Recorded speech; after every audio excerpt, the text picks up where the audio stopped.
So this is the drop to split with the bar behind your neck. You can just get on a squat rack and kind of do it right off the squat rack. If you feel a little unstable, another way you can do it is you could do it inside of some jerk blocks. You just kind of set the jerk blocks a little bit lower than normal so that the bar is not hitting them when you're in the split. So that way if you kind of get messed up or out of balance, the bars just kind of unload on the jerk blocks. But to start off with, you're going to want to go light on this exercise to learn the feel of it. But eventually you can kind of progress up to some pretty heavy weights with this. I think I've seen Donovan Ford go up to like 210 kilos in this exercise, and it was pretty impressive.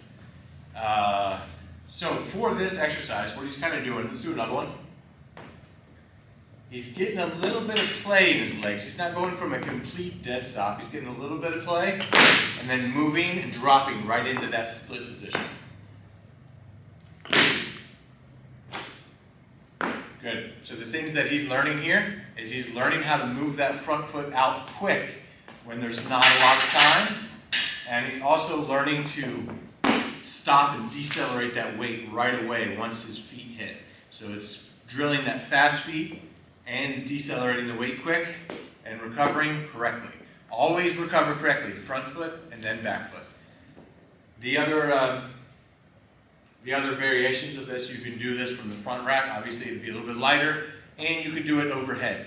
Overhead is great to do as a drill. You can just start an athlete off with 3 sets of 10 on each leg. I like to do both legs so that you kind of get things balanced. But just to practice the split position, go ahead and try to do it from the front rack. It's just a new stimulus for the front rack position too. Yeah, so that one, his front knee was kind of coming forward a little bit. The other leg is not as coordinated, which is normal. Good. And he's kind of generally moving forward when ideally he'd want to stay in about the same spot. So it's kind of an odd exercise. And that brings me to a good point, is that opposite leg forward doesn't have to be perfect.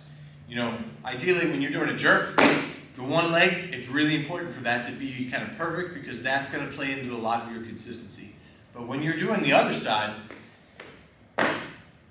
you know, it's good if it's perfect, but you don't have to stress out about it as much as the other leg.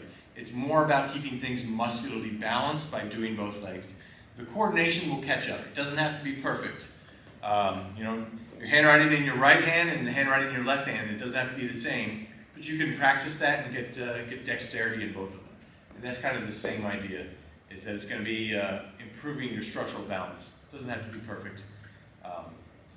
It's that 80-20% rule. You know, you're going to get 80% of the results with just 20% of the work.